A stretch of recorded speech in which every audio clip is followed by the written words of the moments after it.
Bienvenue dans Budget Chéri, le podcast qui parle d'argent, de thunes, de pognon de manière simple, décontractée et fun. Je suis Delphine Pinon, je suis coach en finances personnelles, c'est-à-dire que j'accompagne les personnes qui stagnent dans leur épargne et dans leurs projets à se choisir une nouvelle vie prospère. Ce podcast, c'est mon kiff personnel que vous êtes déjà désormais plus de 25 000 à écouter chaque mois. Merci à vous.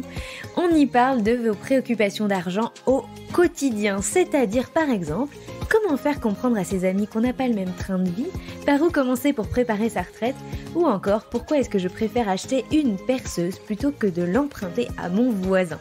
Si c'est la première fois que vous écoutez ce podcast, je vous souhaite la bienvenue, mettez-vous à l'aise, on va parler d'argent franchement. Sachez que vous pouvez aussi me retrouver sur Instagram, le compte c'est Budget Chéri tout simplement, c'est là où je suis la plus active et il y a aussi le compte de Imo Chéri où je partage mes aventures immobilières et notamment les chantiers qui sont en cours. Vous êtes un peu plus d'une dizaine à avoir pris le temps de laisser un commentaire sur Apple Podcast depuis le dernier épisode. Alors un grand merci, voilà, 1000 merci à tous ceux qui ont pris ce temps. Et je voulais aussi accueillir chaleureusement toutes les personnes qui m'ont découverte grâce à Tony qui m'a reçu dans son podcast Une vie de liberté pour une causerie qui m'a vraiment profondément marquée. D'ailleurs, je crois que c'est une causerie qui vous a beaucoup plu. J'ai reçu beaucoup de messages suite à cet épisode que j'ai tourné sur le podcast de Tony.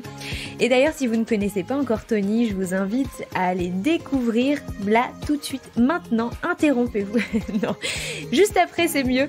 Allez découvrir le podcast de Tony, Une vie de liberté. Et il a aussi un autre podcast avec son ami Yann, les Gentlemen Investisseurs. Voilà, vous savez tout. Venons-en maintenant à l'épisode du jour. J'ai invité Marie Duboin, que certains d'entre vous connaissent peut-être déjà, à travers son blog La Salade à tout ou à travers le groupe Facebook Gestion budgétaire, entraide et minimalisme qu'elle a co-créé avec Herveline Giraudot et qui compte désormais près de 200 000 membres. Et enfin, peut-être que vous connaissez Marie également comme auteure de 2 ouvrages sur la surconsommation. Quand j'ai contacté Marie, je me suis vraiment dit, honnêtement, qu'est-ce qu'on va pouvoir raconter de plus, elle et moi, sur la surconsommation qu'on n'ait pas déjà dit nous-mêmes ou qu'on n'ait pas déjà entendu un peu partout. Parce que voilà, j'ai tellement l'impression que tout a été dit et entendu sur ce sujet que honnêtement j'avais peur de tourner en rond avec cet épisode.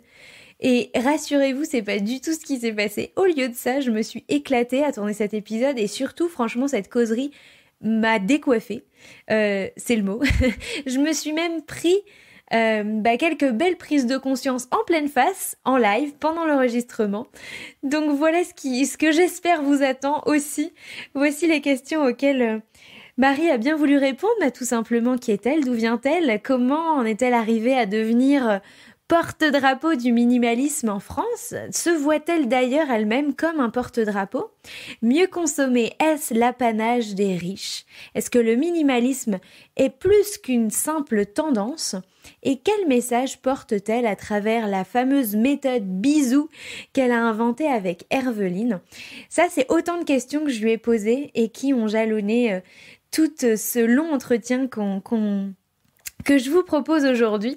Vous allez découvrir un épisode qui est plus engagé que d'habitude, plus militant, plus politique aussi. Et personnellement, moi, je trouve que ça fait du bien.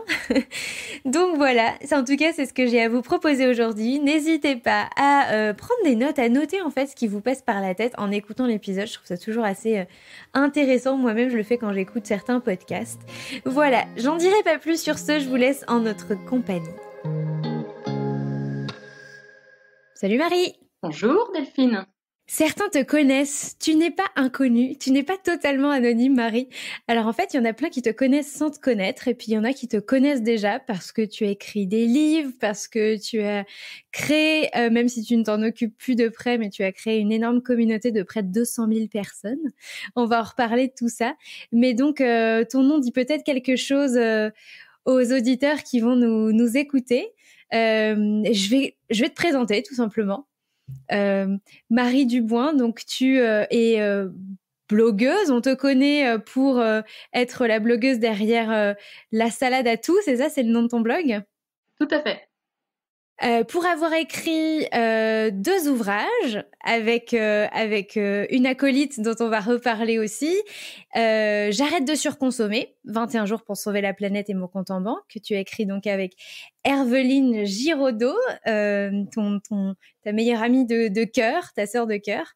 Et puis un deuxième ouvrage qui s'appelle L'abus de consommation responsable Ma moitié de pommes bio. C'est ça que j'ai vu dans la moitié de pommes bio. L'expression est magnifique.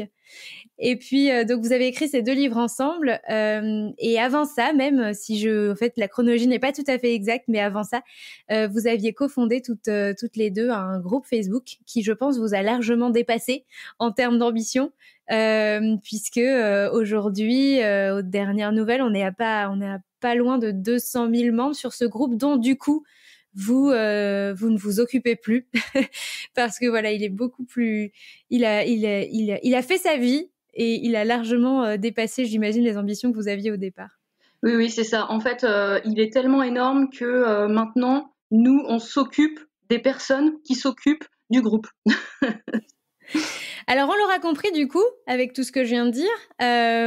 J'ai même pas cité le nom du groupe d'ailleurs. Gestion budgétaire, entraide et minimalisme pour les gens qui ont envie de s'intéresser au sujet. Parce que le sujet du jour, effectivement, on va parler de surconsommation, de consommation tout court, de minimalisme, puisque c'est les sujets, et d'écologie aussi d'ailleurs.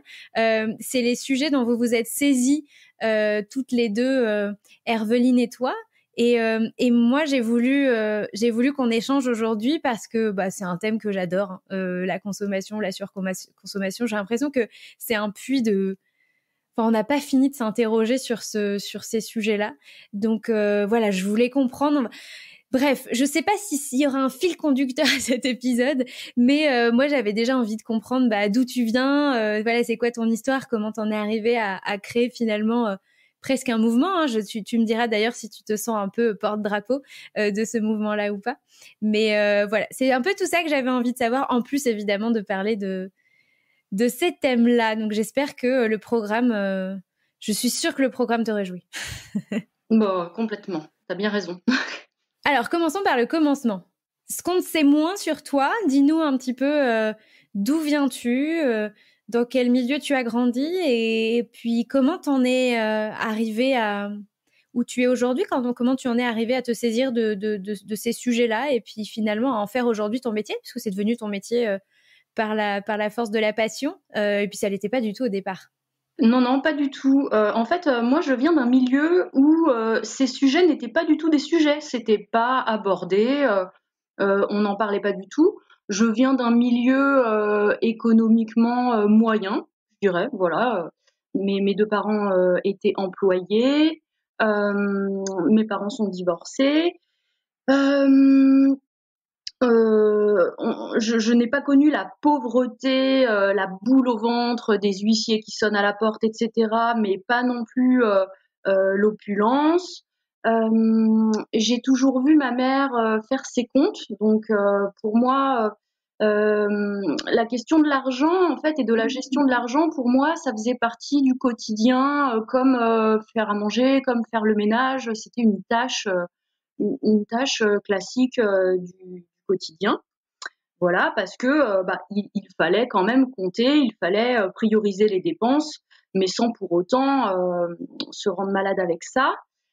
Par contre, la préoccupation écologique, sociale, environnementale, mais même plus loin de politique ou de justice sociale, ça, c'était complètement étranger à ma famille. Je ne viens pas du tout d'une famille militante. Je viens d'une famille de consommateurs lambda, vraiment lambda.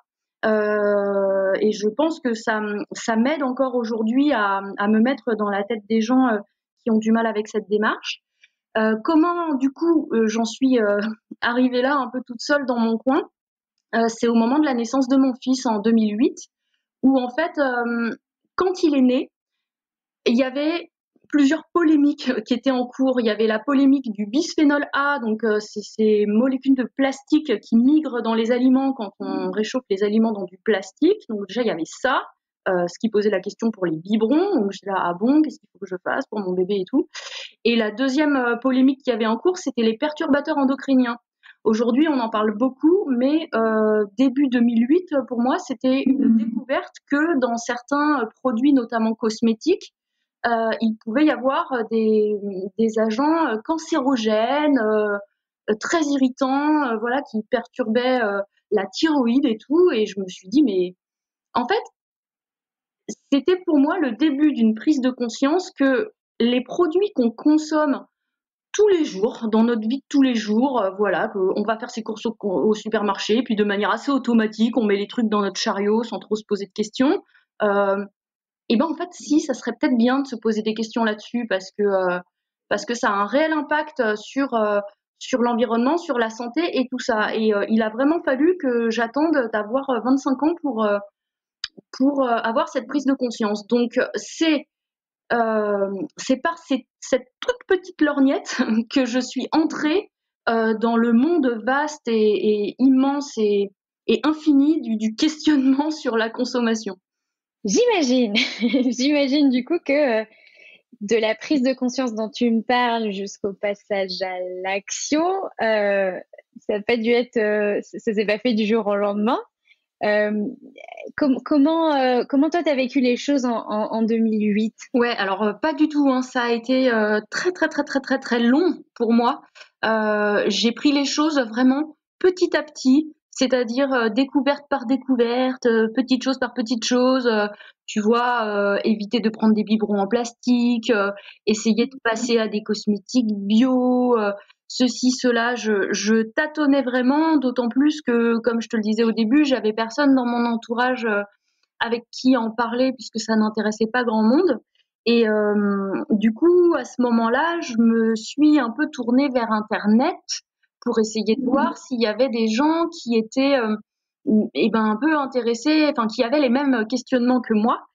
Et il se trouve qu'à cette époque-là, on n'en parlait pas du tout autant qu'aujourd'hui, hein. Pourtant, tu vois, c'était il y a 13 ans et j'ai l'impression qu'il y a 3 générations d'écart entre il y a 13 ans et aujourd'hui en termes vraiment d'avancée, de prise de conscience et même d'évolution de l'offre et tout, quoi. Résultat des courses sur Internet, je tombais sur soit des personnes qui étaient dans une démarche écologique très très très très avancée, qui habitaient dans des habitats légers, limite qui n'avaient pas d'électricité et qui vivaient dans le fond de la forêt, voilà, en ermite quoi. Soit des gens qui en avaient strictement rien à faire, mais je trouvais pas de gens comme moi, c'est-à-dire de Monsieur et Madame tout le monde qui avaient envie de d'améliorer sa consommation, de consommer mieux, d'une manière plus juste et plus écologique. Je trouvais pas ça. Du coup, j'ai lancé un blog. Alors là, j'ai avancé petit à petit sur mon chemin de mon côté pendant plusieurs années, hein. Et j'ai lancé mon blog en 2014. 2013, ouais, 2013-2014, un truc comme ça, effectivement. Et pour documenter mes petites avancées, pour voir, pour parler avec des gens, hein, en fait. Et donc effectivement, j'ai trouvé de l'écho. J'ai aussi du coup été pas mal sur Facebook où j'ai découvert des groupes autour du minimalisme, des groupes autour du zéro déchet, des groupes autour du végétarisme et du véganisme. Il y avait aussi des groupes autour de la gestion du budget. Moi, par contre, c'était pas tellement une préoccupation pour moi à la base, donc je n'y allais pas, mais Herveline y allait. Et justement, j'ai rencontré Herveline sur ces différents groupes Facebook. À la base, avec Herveline, on s'est vraiment rencontrés via Facebook, hein. On n'habite pas du tout dans la même région, on n'était pas amenés à se rencontrer, si ce n'est que on avait des préoccupations communes en fait. Comme on se retrouvait de groupe en groupe, qu'on avait chacune un blog qui faisait écho à ce que racontait l'autre, c'était un petit peu voilà le rassemblement des deux moitiés de pommes bio sur Internet. Oh, quelqu'un qui a les mêmes préoccupations que moi et quelqu'un qui a une vision assez globale comme moi, c'est-à-dire que s'engager à fond dans le zéro déchet, ça nous motivait pas. Pour nous, c'était pas suffisant en fait. Chaque problématique, tu vois, coupée en compartiments. Le minimalisme ne suffisait pas. On avait une vision beaucoup plus globale de la consommation et on avait conscience toutes les deux que un des freins principaux pour se lancer et durer dans une consommation raisonnée, eh bien c'était le budget, puisque de groupe en groupe, on voyait partout cette problématique revenir, c'est-à-dire moi je peux pas manger bio parce que ça coûte trop cher, j'ai pas les moyens, moi je peux pas acheter une pièce, un objet, un vêtement éthique parce que ça coûte trop cher, j'ai pas les moyens. Et on s'est dit, plutôt que de passer notre vie à papillonner dans des espaces compartimentés, si on créait notre propre espace, mais notre but c'était que les gens passent à l'action. Notre but c'était pas de redonner les mêmes astuces qu'on lisait partout. C'était vraiment que les gens changent des choses dans leur vraie vie, quoi, dans leur quotidien. Et donc pour ça, quoi de mieux que de s'attaquer au budget. On aimait bien cette problématique toutes les deux parce que moi, au niveau professionnel, j'étais assistante sociale, donc la question du budget et notamment la question des budgets précaires m'intéressait énormément. Et Herveline, elle, avait été confrontée à des problèmes de budget, c'est ce qu'elle raconte dans le début de notre livre, c'est-à-dire que elle était prise dans une consommation et même dans une surconsommation, même classique dans son couple, dans sa famille, à un certain moment. Et il se trouve que son mari a fait un burn-out, a tellement vouloir travailler, a tellement se tuer à la tâche pour ramener de l'argent pour sa famille, argent qui claquait allègrement, finalement qui arrivait mais qui filait aussitôt, et ils étaient dans une angoisse permanente. La surconsommation ne les rendait pas heureux, clairement, et il en est arrivé à faire un burn-out. Et donc, problème non seulement de santé, mais de revenus qui chutent. Donc pour eux, ça a vraiment été l'ouverture des yeux sur la priorité, quoi. C'est quoi la priorité dans notre vie? C'est d'être apaisé, d'être en bonne santé. C'est certainement pas de gagner plus d'argent. Et donc eux, c'est par la force des choses qu'ils ont dû apprendre à consommer différemment. Donc tout ça pour dire que la question du budget nous traversait toutes les deux et qu'on avait expérimenté ça toutes les deux. Et c'est comme ça qu'est né en fin 2015 notre groupe Facebook Gestion budgétaire, entraide et minimalisme, pour aider les gens concrètement, vraiment concrètement, à passer à une consommation plus raisonnée, notamment par le biais de la gestion du budget. Et du coup, la question directe que j'ai envie de te poser là, c'est, tu me disais tout à l'heure, pour les gens, souvent consommer mieux, c'est forcément plus cher. Est-ce que pour toi, c'est le cas? Alors, c'est le cas, oui, si on n'a pas une vision globale de la consommation. Pour nous, pour Herveline et moi, une consommation raisonnée, c'est consommer moins et mieux. Et souvent, on a tendance à se pencher sur le consommer mieux, alors que le consommer moins est une clé vraiment très importante qu'on a tendance à délaisser. Du coup, c'est pour ça que quand on s'attaque au budget, évidemment, je vais pas te dire qu'un kilo de tomates bio coûte moins cher qu'un kilo de tomates pas bio, c'est pas vrai. Enfin, je veux dire, on va pas enfoncer les portes ouvertes, quoi. La question, c'est plutôt comment je vais faire pour me payer ces tomates bio avec le même budget qu'hier. Donc, c'est pour ça que on a une vision globale de la consommation et une vision globale du budget. C'est-à-dire qu'on va pas forcément couper le budget alimentaire de tous les autres budgets du foyer. Pour savoir quel budget accorder à sa nourriture, il faut avoir aussi une bonne gestion de tous les autres postes. Voilà.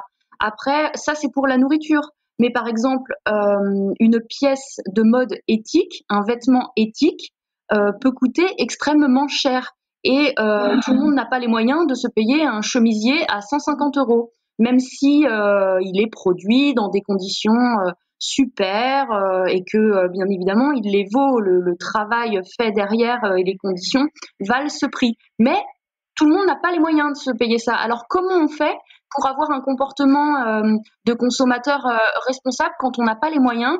Eh ben, on trouve aussi d'autres solutions comme l'achat de vêtements d'occasion.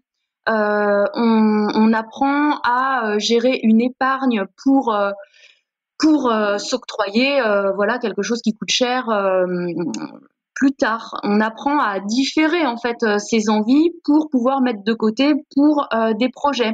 C'est-à-dire qu'en fait avec Herveline, nous, on n'a jamais de réponse du tac au tac quand on nous pose une question, parce que dans la question de la consommation, on n'a pas de baguette magique quoi. Il n'y a pas de c'est 5 astuces qui vont vous changer votre vie, la 4e va vous étonner quoi. Non, ça ne marche pas comme ça en fait. Il faut avoir conscience de toute sa situation globale. Est-ce qu'on habite en ville? Est-ce qu'on n'habite pas en ville? Est-ce qu'on est seul? Est-ce qu'on a une famille? Combien on gagne?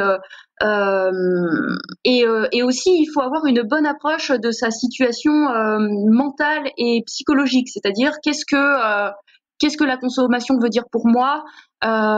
Pourquoi je veux consommer ça? Etc. Voilà, quand on se lance dans ces sujets-là, c'est sans fin en fait. La consommation, c'est vraiment une porte vers le développement personnel, la politique.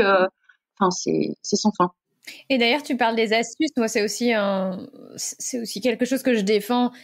J'aime pas parler d'astuces. C'est pas mon truc. Je dis pas que c'est pas utile, effectivement, d'utiliser quelques coupons promo, de bénéficier de réductions, de promotions, ou de renégocier ses contrats pour faire des économies sur telle ou telle fourniture. J'ai rien contre ça, si tu veux, mais c'est vrai que c'est pas mon créneau non plus, et quand on a discuté toutes les deux pour préparer cet épisode, tu m'as dit il y a un truc qui, je sais pas si tu m'as dit il y a un truc qui m'agace, ça c'est mes mots à moi, mais tu m'as dit c'est vrai que avec le groupe, je constatais que pour beaucoup de gens en fait, la seule solution à leur problème était dépenser moins. C'était forcément par l'astuce. Ça voulait pas dire acheter moins en fait. Il fallait acheter la même chose mais trouver comment l'acheter moins cher. Et il y avait pendant longtemps, tu te heurtais, et peut-être encore maintenant, hein, tu te heurtais à cette problématique que les gens n'envisageaient même pas l'acheter moins comme une possibilité. Oui, c'est ça. C'est que en fait, on n'a pas d'éducation à la consommation. On n'a pas de cours, on n'est pas élevé pour ça.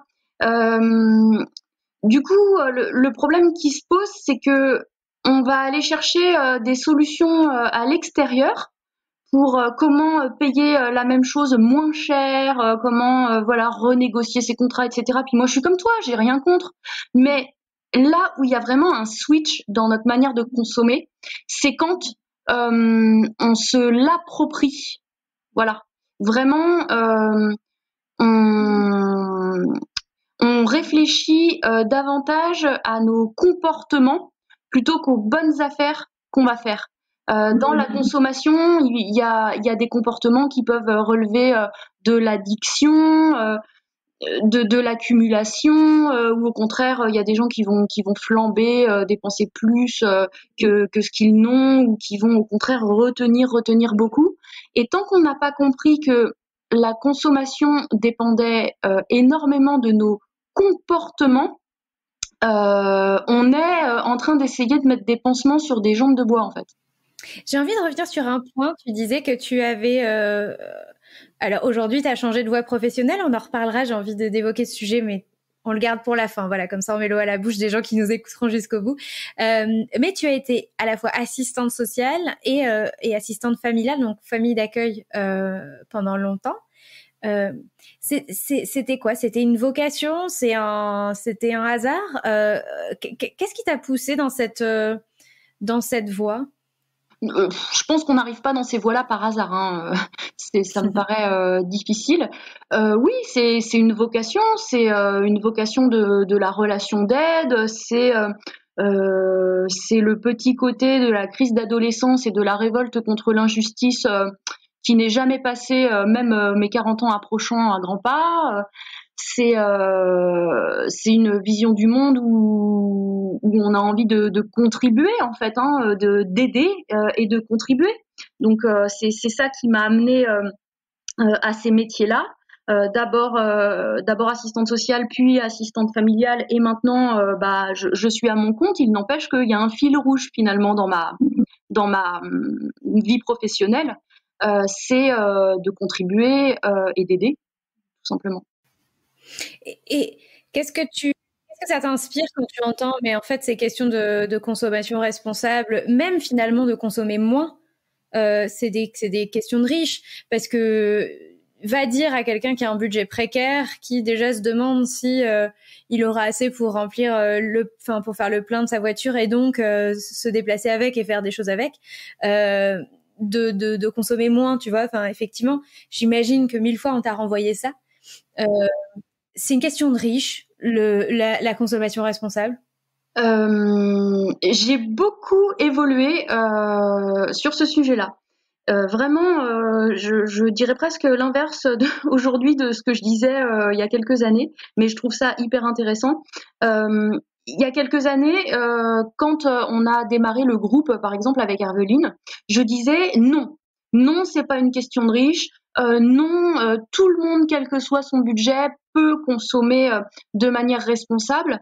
Et même, il y avait au-delà de ça un agacement et une révolte chez moi de me dire, c'est il faudrait quand même pas que ce soit la double peine, que non seulement il y ait des gens qui soient dans une situation précaire et que en plus leur précarité ne leur permet que de consommer de la merde. Il y avait une révolte. Donc j'ai mis toute mon énergie à ce moment-là. Quelque part pour moi, consommer de manière responsable, c'était une manière de se réapproprier de la dignité aussi, tu vois. Je me disais, il n'y a pas de raison que ce soit que les riches qui aient le droit de manger bio, de manger des choses qui sont bonnes pour la santé, et que les pauvres doivent se contenter des trucs industriels pas chers et dégueulasses, quoi. Donc il y avait cette révolte chez moi, et elle est toujours là d'une certaine façon. Mais maintenant, je trouve qu'il est très très important de préciser que la consommation, c'est qu'une facette en fait de l'évolution de la société, et que à aucun moment je ne veux faire culpabiliser les individus sur leur consommation. C'est-à-dire qu'en tant qu'individu, c'est intéressant de se pencher sur sa consommation, d'y réfléchir, de la regarder, pourquoi pas de vouloir la faire évoluer.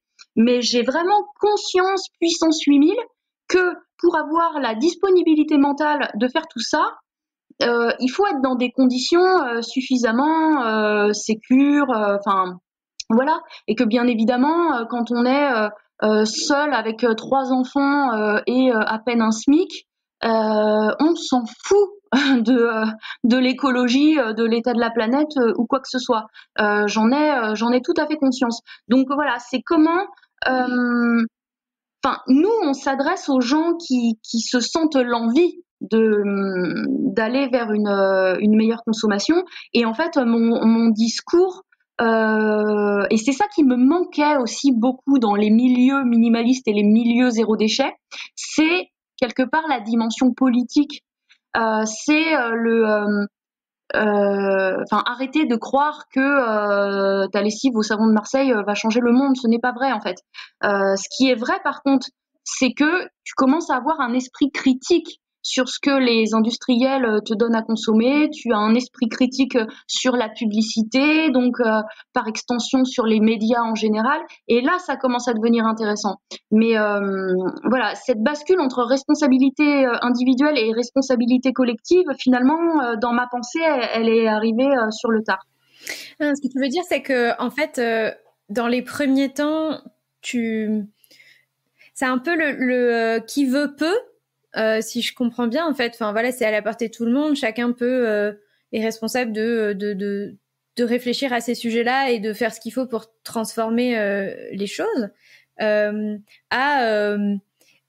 Non, n'oublions pas qu'il y a quand même une responsabilité collective, qu'il y a aussi une reproduction des inégalités et de la pauvreté, et que en fait. Non, tout le monde n'a pas les mêmes chances et la même capacité à s'en sortir par sa seule volonté individuelle. Et c'est ça, en fait, le switch de la posture de tout est possible, l'individu peut faire des choses miraculeuses, à n'oublions pas qu'il y a des réalités collectives qui font que pour certains, c'est quasiment insurmontable de manière individuelle. C'est ça le switch? Oui, c'est complètement ça et c'est tout l'enjeu de la culpabilité justement, de la culpabilisation des gens au niveau individuel que quand même on a toujours prise en compte avec Herveline et c'est ça aussi qui a teinté notre action et qui a démarqué finalement notre mouvement des autres parce que dans d'autres milieux, d'autres groupes, les milieux zéro déchet, les milieux minimalistes, la comment dire, le pouvoir individuel était très très mis en avant. C'était tout le monde peut, gna gna gna et tout. Et nous, en fait, avant même de le formaliser, on l'avait ressenti que on ne pourrait pas aider les gens sans les déculpabiliser, en fait. Et on a été, je pense, un petit peu éjecté des milieux plus radicaux parce que forcément la manière de faire qu'on propose est moins peut-être spectaculaire, moins forte. Mais nous, on pense qu'elle est plus durable si elle est plus ancrée. On pense que culpabiliser les gens, ça a un effet de sidération et que il vaut mieux faire un peu que rien du tout. Et que en fait, le fond du fond, c'est que c'est l'humain qui est important en fait. C'est l'humain et le ressenti, bien plus que qu'est-ce qu'on consomme ou même l'écologie. Hein. Pour moi, je dis toujours que oh mon Dieu, la destruction de l'environnement, c'est terrible, on détruit la planète. Je dis toujours la planète s'en fout complètement. Hein. C'est nous, en fait, on est en train de s'éradiquer nous-mêmes si on continue comme ça, mais la planète s'en remettra. C'est nous qui allons pas nous en remettre. Donc c'est l'humain en fait qui est le plus important. Et donc voilà, on a vraiment banni la culpabilité de notre action. Quoi. Je me reconnais beaucoup dans l'ambivalence que tu décris. Je suis quelqu'un d'extrêmement optimiste sur la nature humaine et j'ai envie de croire qu'effectivement toutes ces évolutions et tous ces changements sont à la portée de tous. Et effectivement, en même temps, bah voilà, il faut être conscient qu'on n'a pas tous les mêmes capacités. Et en plus, je trouve que j'aime bien. Tu utilises un mot qui résonne, c'est-à-dire la culpabilité, la culpabilisation. Les pauvres font l'objet d'énormément de culpabilisation parce qu'en fait, à penser comme ça, à penser que tout le monde peut s'en sortir par sa seule force individuelle, on est en train de dire aux gens qui ne s'en sortent pas que c'est leur faute. Et d'ailleurs, il y a les pauvres, il y a un terme pour ça, la pauvrophobie. J'aimerais faire un sujet que là-dessus, mais les pauvres font l'objet de beaucoup de critiques généralisées. Les pauvres dépensent mal leur argent, c'est parce qu'ils savent pas gérer. Les pauvres consomment mal. De toute façon, les pauvres ils mangent que des chips et voilà. Enfin voilà. En gros, ils savent pas acheter au supermarché. Ils mangent que de la ils claquent merde. leurs allocations pour acheter des écrans Exactement, plats. exactement. Il y a cette idée que le pauvre, il sait pas gérer son argent. Il sait pas prendre des décisions qui sont bien pour lui, quoi. Et donc ce discours est extrêmement problématique, le discours de la volonté individuelle. Oui. Et ce discours est même en fait ficelé et il a même un but en fait. Ce discours sert le système puisque voilà ce qu'on montre dans les médias, le fait qu'on soit abreuvé de sollicitations, de sursollicitations, que la télé et les réseaux sociaux aient pris autant de place dans nos vies, ce sont des choses gratuites entre guillemets. Alors entre gros guillemets, c'est-à-dire que tous les pauvres ont accès à la télé, aux réseaux sociaux, etc. Mais qu'est-ce qu'on leur montre là-dedans? C'est un idéal de consommation qu'ils ont du mal à atteindre.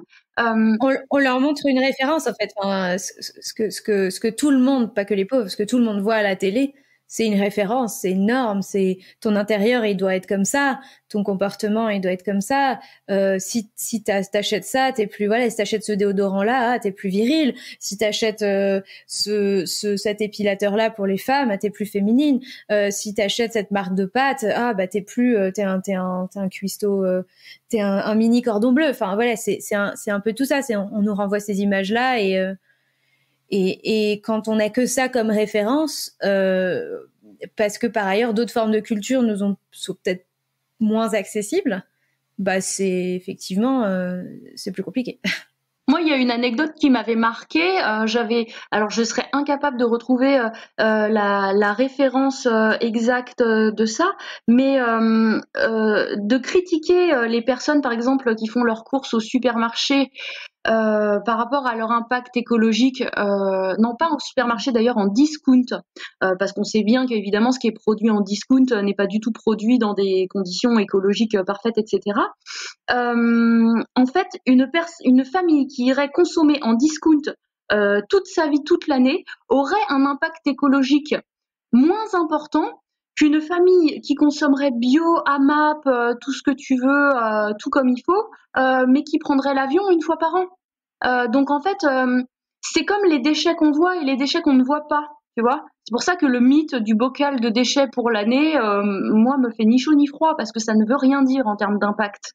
Il faut regarder derrière les apparences en fait. Et, euh, et une famille, ouais, qui fait ses courses en discount toute l'année, si ça se trouve, a un impact écologique moins néfaste qu'une famille qui, on dirait, fait attention toute l'année, mais part en vacances 2 fois par an, tout simplement. Herveline et toi, vous avez résumé votre message dans un acronyme qui est génialissime, qui est facile à retenir en tout cas. Bisou, B-I-S-O-U. Derrière cet acronyme, fleur bleue, kitsch et cuculabraline, on a un message qui est une pensée complexe que vous avez réussi finalement à simplifier, à résumer. J'avais envie qu'on puisse utiliser cet acronyme comme fil rouge pour dérouler un peu le fond de ton message.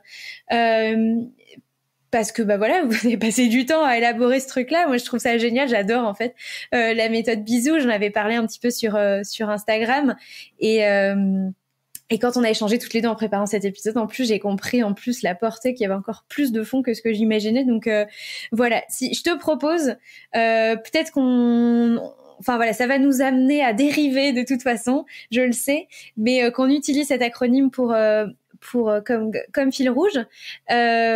Du coup, on peut commencer par le B de bisou.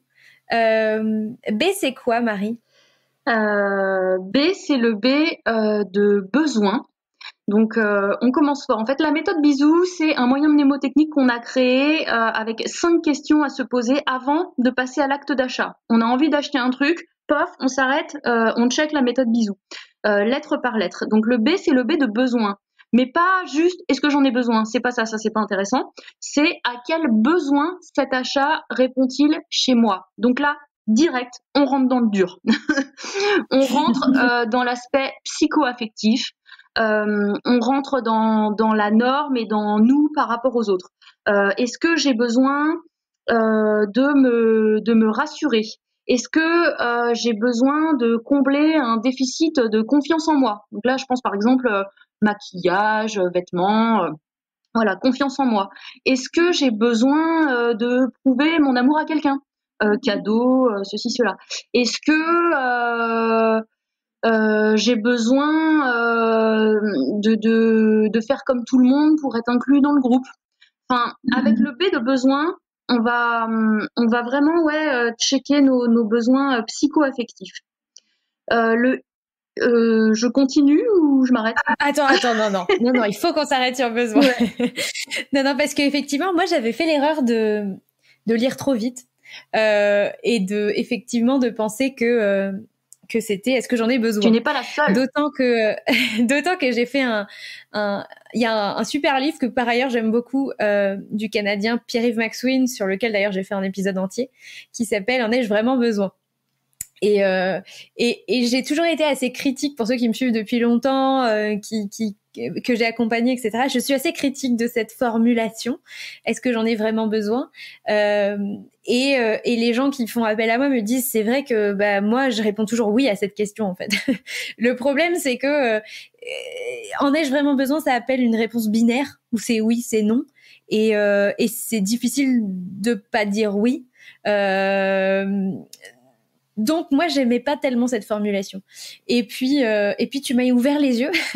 Tu m'as ouvert les yeux en fait. Et effectivement je demandais j'orientais les personnes que j'accompagne vers une autre question qui était plutôt pourquoi je fais ce que je fais, à quelle émotion je suis en train de répondre au moment où en faisant cet achat. Et voilà, tu as trouvé une formulation qui est encore mieux. À quel besoin est-ce que ça répond, sous-entendu besoin psycho-émotionnel, psycho-affectif. Et tu as raison, en fait, on est dans le dur. Tu sais, il y a cette expression manger ses émotions. Et je pense qu'on pourrait tout à fait dire acheter ses émotions. C'est que on achète pour pas toujours, hein. Pas toujours, mais pour s'empêcher de ressentir des choses qui sont pas très agréables des fois, comme quand on le fait avec la nourriture. Donc je trouve ça vraiment génial de l'avoir mis à jour. Oui, c'est ça. Et en fait, pourquoi il a fallu toute la méthode bisou finalement pour résumer la question est-ce que j'en ai besoin? C'est parce que est-ce que j'en ai besoin, ça veut tout dire et ça veut rien dire. Chaque personne a une conscience particulière de ses besoins. Si on part des besoins primitifs, à partir du moment où on a le ventre rempli et qu'on a un toit sur la tête, tous nos besoins sont comblés, donc il n'y a plus de sujet. Enfin, avoir besoin de quelque chose, ça veut absolument rien dire. Il faut développer plus que ça. Et l'aspect psycho-affectif est effectivement prédominant et c'est quelque chose dont on parle très très peu. Et pourtant, le marketing et les gros lobbies l'ont bien compris. Et tant que nous, on l'aura pas compris, on sera à leur merci. Exactement. Il y a pas longtemps, j'avais une maman dans mon programme qui me racontait qu'elle était partie en week-end avec sa fille là tout récemment, donc il faisait des froids polaires. C'était sur en bord de mer sur la côte normande, et qu'elle se disait oh là là, mais clairement on n'a pas de quoi s'habiller pour des grands froids. Du coup elle a fait une commande de choses plus chaudes. Je sais pas ce qu'il y avait exactement. Est-ce qu'il y avait des bottes pour aller dans l'eau? Est-ce qu'il y avait une grosse parka? Est-ce qu'il y avait, j'en sais rien, des sous-collants, ou j'en sais rien. Et elle me dit, en fait, la livraison n'est pas arrivée à temps pour le week-end. Du coup, elles sont parties en week-end avec leurs vêtements normaux. Elles ont juste empilé les couches, quoi. Et elle me dit, en fait, c'était très bien. C'était très bien. On n'a pas eu besoin de choses spécifiques. Elle dit, du coup, la livraison, je l'ai renvoyée, quoi. Et en fait, elle me dit, je me suis rendu compte que je fonctionnais comme ça dans toute ma vie. C'est-à-dire que j'avais systématiquement besoin d'acheter pour me rassurer, être sûre de pas manquer. Et donc ça questionne autre chose que est-ce que je vais avoir froid ce week-end? Tu vois, la question en fait, c'est pas est-ce que je vais avoir froid ce week-end en allant en bord de mer. C'est est-ce que je vais manquer de quelque chose? Est-ce que du coup on va passer une mauvaise expérience? Est-ce que j'ai peur que peut-être de l'image que ça renvoie de moi en tant que maman? C'est toutes ces choses-là qui sont derrière.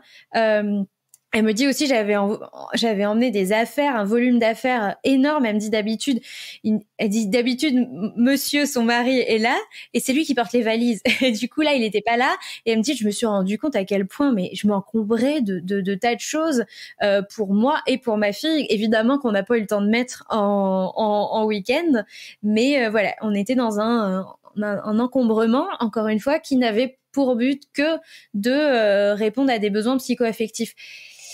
Donc voilà, c'était ma petite anecdote. Oui, et c'est super intéressant d'aller les regarder, hein, vraiment. Ouais.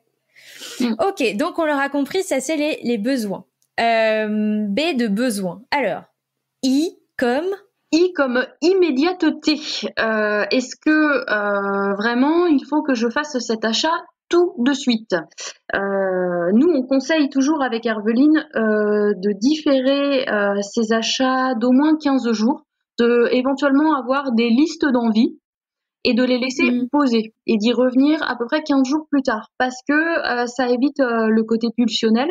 On parle beaucoup des achats compulsifs en ce moment, mais en fait, comme on disait tout à l'heure avec la responsabilité individuelle et la responsabilité collective, c'est pas le tout de dire cette personne est un acheteur compulsif.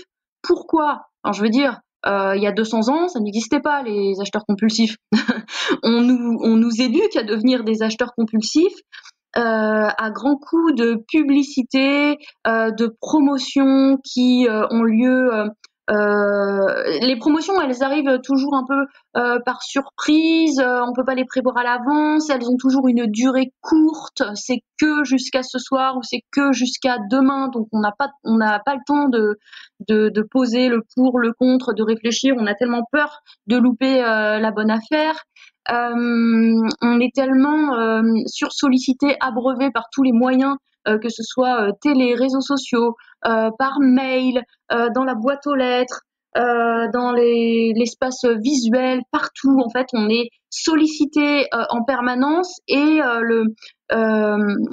bon marketing est c'est un marketing qui va te faire passer à l'achat vite, en fait, passer à l'acte. Il faut que tu passes à l'acte. On va te faire venir sur un site internet. Il faut que tout soit bien fait pour que tu cliques et que tu rentres ton numéro de carte bleue, quoi. Voire même, on t'enregistre tes données pour que tu n'aies même plus besoin de les noter plus tard. Donc, lutter contre l'immédiateté, c'est quasiment faire 80% du boulot par rapport à sa consommation. C'est ultra, ultra puissant. Je trouve qu'il y a un effet, un cercle vicieux et pervers avec cette histoire de temps. C'est que comme tout le monde manque de temps, et c'est pas une question de revenus, ça.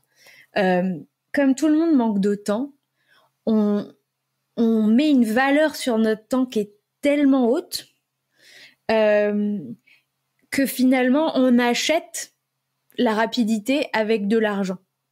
Et en fait, on rentre dans un cercle vicieux où pour pouvoir s'acheter plus de temps, il nous faut plus d'argent. Donc on travaille plus pour gagner cet argent. Donc on a encore moins de temps. Et en fait, on se rend pas compte de ce qu'on fait comme sacrifice sur plein d'autres choses pour pour s'acheter du temps, en fait. Je prends des exemples, mais effectivement, qui n'a pas payé plus cher finalement pour se faire livrer un truc alors que on aurait très bien pu aller le chercher, que ça coûte moins cher, que c'est aussi sympa de se promener, de se balader, de prendre l'air, mais on n'a pas le temps. Et là, je prends un exemple vraiment basique si tu veux, hein, mais on n'a pas le temps, donc on est prêt à payer un premium plus cher pour gagner du temps. Et à force de payer des premiums pour tout, de payer un Uber plus cher alors que les transports en commun sont encore ouverts, mais parce qu'on va rentrer beaucoup plus vite chez nous, à force de payer ces surplus, on est dans une course infinie pour gagner et optimiser son temps. Et en fait, on se retrouve on échange notre temps, notre énergie, notre créativité pour gagner de l'argent qu'on gâche en fait, Oui. alors que on pourrait peut-être être plus écologique dans notre manière de penser les choses, travailler un petit peu moins, avoir plus de temps, faire les choses plus lentement et du coup ne pas dépenser tous ces premiums mis les uns à côté des autres en fait, qui sont censés nous faire gagner du temps. En fait, juste travaillons moins ou posons-nous et arrêtons de troquer systématiquement notre argent contre plus de rapidité, plus d'immédiateté, plus d'instantanéité. Oui, oui, oui. Et même dans notre deuxième livre, du coup, dans la partie I de la méthode Bisou, on parle de ça. On dit arrêtons de valoriser cette course à l'échalote. C'est-à-dire que quelqu'un qui ne court pas après le temps aujourd'hui est perçu comme quelqu'un de paresseux ou qui n'a pas d'ambition ou de mou. Enfin, c'est pas valorisé. Il faut courir après le temps. Il faut remplir toutes les minutes de sa vie, etc. Et en fait, plus il y a de mouvement dans la vie et plus il y a de consommation, en fait. Donc, ralentir le temps, étirer le temps, vider aussi nos agendas un petit peu. Je dis pas qu'il faut plus rien faire du tout, hein, mais alléger nos agendas, ça a aussi un réel impact sur le budget, notamment pour les raisons que tu évoques. Mais questionner notre rapport au temps, c'est pareil que pour le B de besoin, c'est primordial en fait. C'est primordial aussi parce que toi tu parlais d'un point de vue individuel, mais même d'un point de vue industriel, collectif. Enfin voilà, ces Amazones là qui nous livrent en 24 heures ou les coursiers en 2 heures ou quoi, mais quel est l'impact écologique et quel est le progrès? Mais ça, on y reviendra plus tard dans le U de utilité. Hein. Vraiment, la question de questionner le progrès, c'est une vraie question à part entière. Alors, est-ce que d'ailleurs, à tort, on fait pas trop l'amalgame entre le minimalisme et la consommation, les choses, le fait de posséder du matériel, l'argent, mais le minimalisme, c'est aussi un minimalisme dans sa gestion du temps. Et souvent, d'ailleurs, quand on commence à se poser la question de comment est-ce que je peux mieux utiliser mon argent, on se pose la question de comment je peux utiliser mieux mon temps, et ou inversement, si les gens commencent à se poser la question comment je peux utiliser mieux mon temps, en général vient après la question comment je peux mieux utiliser mon argent. Il y a un vrai lien entre les deux, et ça fait aussi partie de la démarche minimaliste que de désencombrer son agenda, quoi. Complètement. Oui, oui, complètement. Et d'ailleurs, c'est drôle de le voir. Enfin, ça l'a fait à énormément de personnes sur le groupe. C'est-à-dire on commence à désencombrer et à rendre écologique sa consommation au début matérielle, le consommable, les objets. On désencombre sa maison, on trie, on donne, on trie, machin et tout. Et au final, au final, à un moment, on a tout fait, quoi. On a fait au mieux de ce qu'on pouvait. Et en fait, il y a comme un espèce d'élan irrépressible qui nous pousse à aller plus loin et à trier, les relations, notre relation au travail, la famille, notre relation au temps. Et ouais, ça c'est rigolo comme ça se déplace finalement des objets à tout ce qui devient immatériel. Et moi, je m'intéresse beaucoup. Je parle de plus en plus de l'écologie intérieure, c'est-à-dire qu'il n'y a pas que l'écologie, l'environnement, la nature, etc. Finalement, c'est intéressant de se pencher, oui, sur l'écologie intérieure et le minimalisme appliqué aussi à ça, c'est clair. Ouais.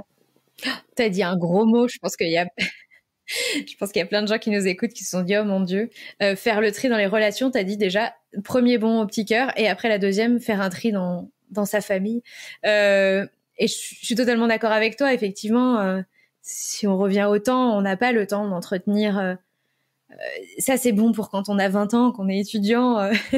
Mais à un moment donné, on n'a plus le temps d'entretenir de manière qualitative tous nos liens familiaux, tous nos liens amicaux, le travail, faire grandir sa propre famille, se faire grandir soi-même intérieurement. Et finalement, multiplier aussi toutes les interactions sociales. Se sentir plus ou moins obligé. Il y a des gens qui adorent être en famille, etc. Et je questionne pas cette envie naturelle. Mais c'est vrai qu'il y a des gens qui sont aussi un petit peu dans une forme d'obligation de devoir entretenir tous ces liens. Ouais, je pense que ça va écorcher un certain nombre de gens. Et pourtant, je pense que c'est aussi... c'est dans la continuité de tout ce qu'on dit, quoi. Oui, en même temps, si on est dans un pays ou plus généralement dans une société où il y a autant de dépression et de burn-out, ça serait bien de se poser la question, quoi. Ça serait bien de se poser la question de, voilà, soi-disant, on va vers un progrès qui devrait nous apporter plus de confort, et en fait, on est pressurisé à tous les niveaux de notre vie. Et le seul moyen de se sortir de ça, c'est de se débarrasser, en fait, couche par couche, comme un oignon, de tout ce qui nous encombre. Et très généralement, la couche supérieure, c'est la couche matérielle. Et ensuite, couche par couche, on va se dépouiller quelque part. Hein. C'est un chemin presque philosophique et même spirituel, en fait. Hein. J'aime bien la métaphore de l'oignon. Alors, on avance. B-I-S. S, le S de semblable. Est-ce que j'ai quelque chose de semblable qui peut faire l'affaire?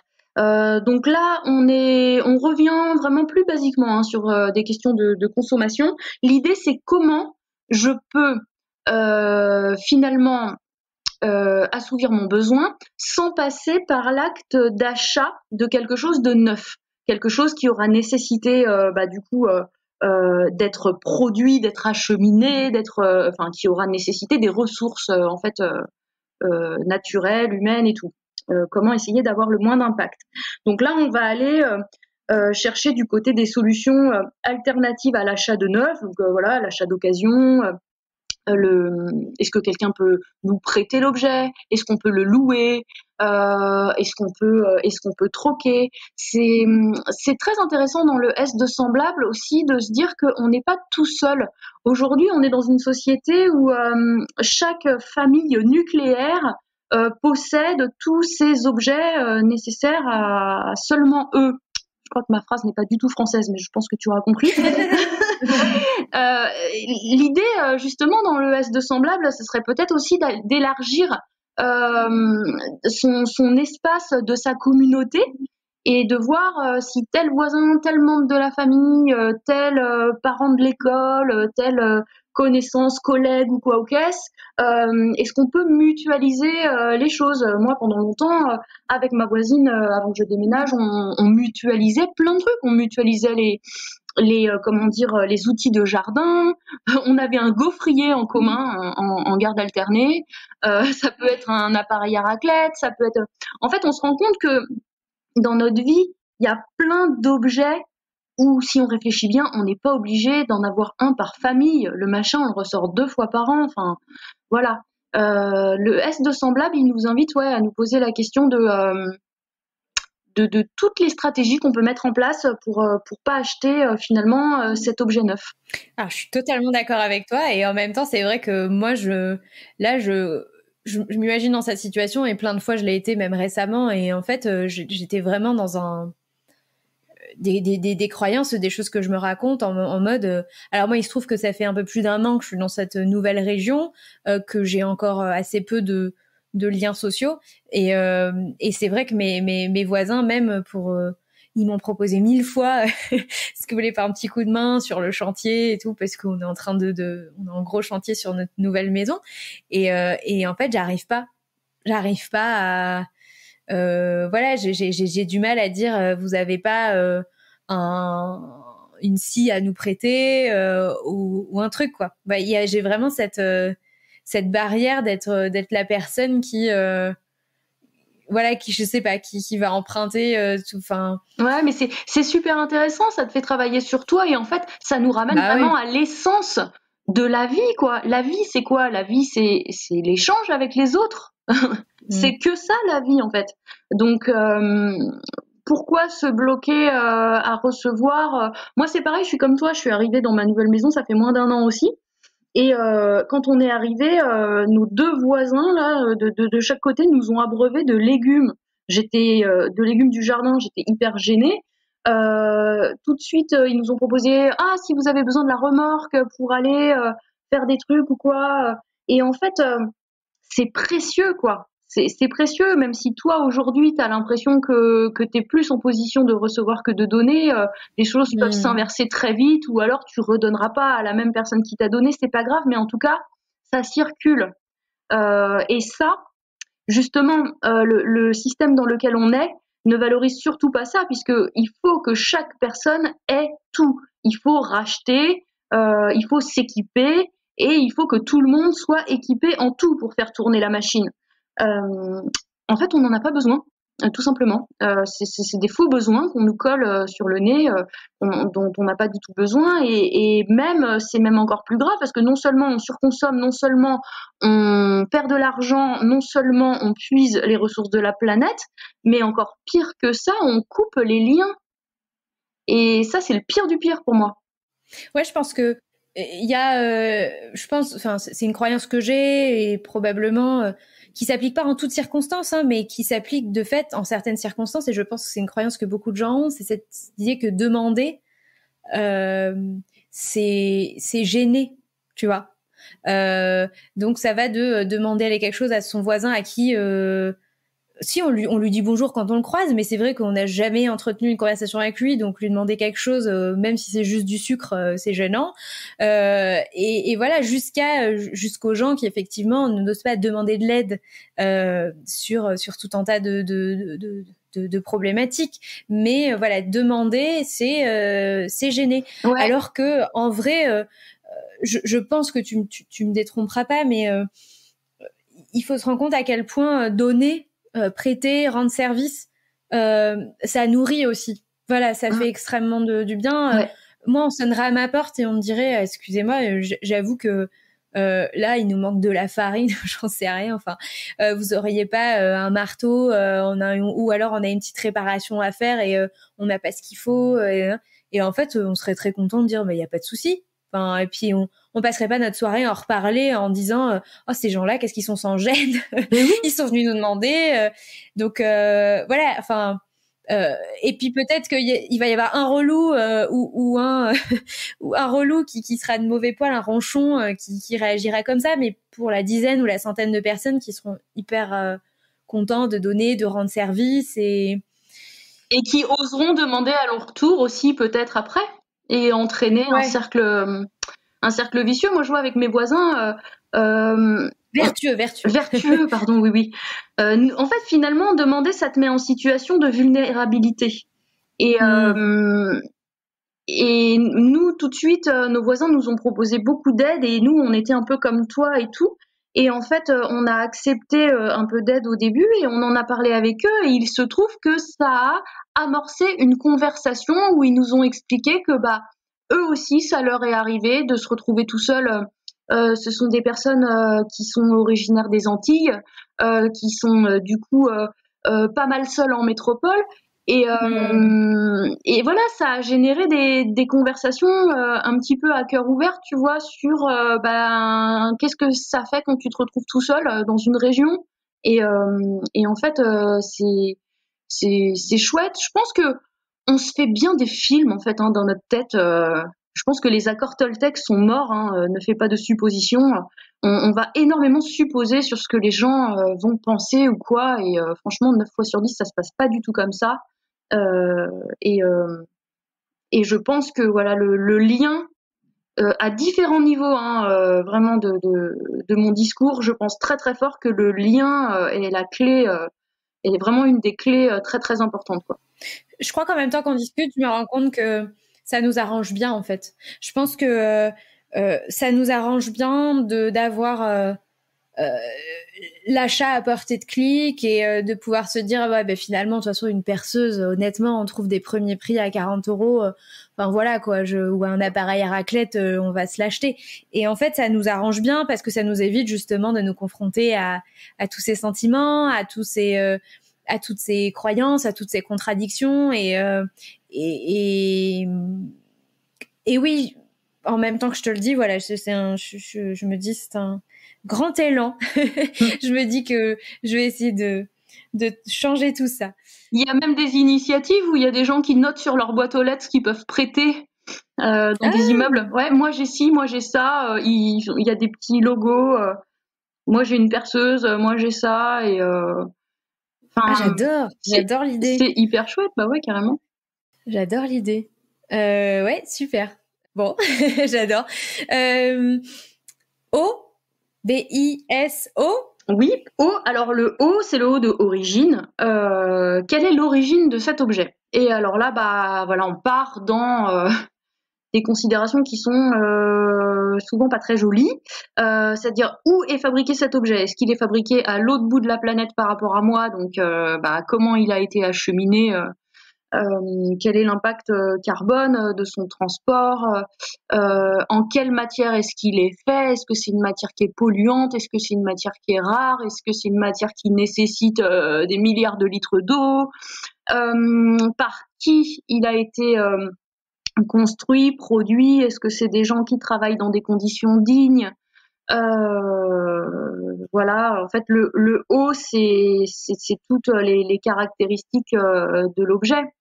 Et du coup, bah là, ça nous confronte à nos valeurs. Voilà, ça nous amène à réfléchir à nos valeurs. Nous, par exemple, dans le groupe, il y a beaucoup de questions. Alors, est-ce qu'il faut consommer plutôt bio ou local? Est-ce qu'il faut être végétarien ou être plutôt locavore? Est-ce que nanani ou nanana? Et en fait, mais c'est toujours pareil et on en revient à ce que je te disais depuis le début avec faut arrêter avec les formules magiques et les astuces. C'est à chacun de prioriser ses valeurs Et il faut vraiment retourner à l'intérieur de soi et arrêter le prêt-à-penser tout prêt voilà qu'on nous sert quoi. Donc prioriser ses valeurs et acheter en fonction de ses valeurs. Voilà. Je laisse un grand blanc parce que je sais que c'est un sujet. Moi, je fais partie de ces gens que clairement ça arrange bien des fois l'opacité sur certaines choses. Oui. Et je veux pas me débarrasser du sujet en me disant de toute façon quoi qu'on mange, quoi qu'on consomme, il y a toujours un truc qui va pas. C'est pas loin d'être vrai et en même temps on peut pas juste s'en contenter et balayer ça d'un revers de main en disant ce que je viens de dire si tu veux. Mais c'est vrai que même le plus éthique des vêtements, il a des coûts de transport, il a un coût social. Voilà, il a un coût si tu veux. Donc de toute façon le coût zéro n'existe pas. Hein, c'est pas forcément la recherche, mais tu vas nombre de fois où je vais au magasin bio, même à la Biocoop, qui est une des enseignes les plus sélectives dans ce qu'ils proposent. J'achète des sachets de thé où ils sont micro-emballés dans des trucs plastiques. Je me dis, mais ils ont laissé passer ça. C'est sérieux. Donc, des fois, on se dit, c'est décourageant, en fait. Je trouve ça décourageant. Alors moi, des fois, je t'avoue que je me cache un peu derrière ça. Je le sais. Et en même temps, c'est vrai que tu te dis, voilà, enfin, tu fais des efforts, tu vas dans le bon magasin pour acheter des trucs, ton thé, parce que voilà, t'as vu un documentaire, t'es sensibilisé, tu te rends compte que les pesticides, les machins, et puis bon bah les conditions aussi de production hein, du thé. Et puis tu te dis bah mince, tu vois, je veux l'acheter mieux, et en fait, je sais pas, il y a encore un truc qui va pas quoi. Oui, non mais c'est pour ça qu'en fait, on est dans un monde qui est horriblement complexe. Il y a trop de facteurs à prendre en compte. C'est pour ça que pour survivre mentalement dans ce monde-là, il faut faire du tri, il faut remettre du sens. Et il faut prioriser. Par exemple, pour moi, mais pour d'autres ça peut être différent, pour moi l'aspect humain des personnes qui ont produit l'aliment ou l'objet, c'est primordial. Donc, si je me retrouve à pas avoir le choix entre un thé emballé dans du plastique, mais d'une filière équitable et bio, ou un thé en vrac, pas bio, pas équitable, je vais prendre la filière équitable et bio, tu vois. Parce que pour moi, c'est l'humain d'abord.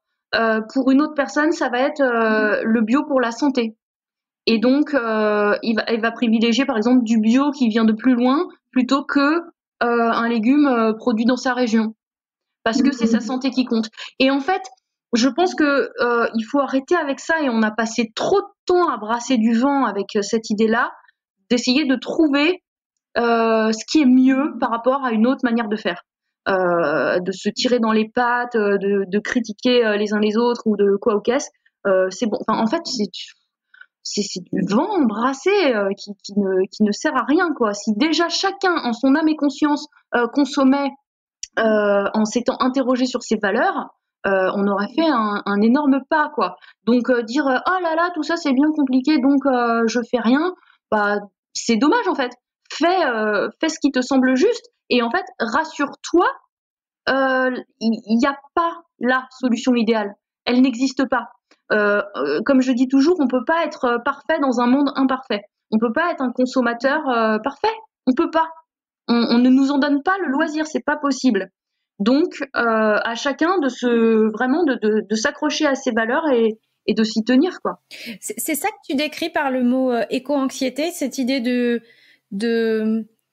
d'être angoissé par 1000 considérations écologiques et responsables, et d'en faire une source d'angoisse plutôt que...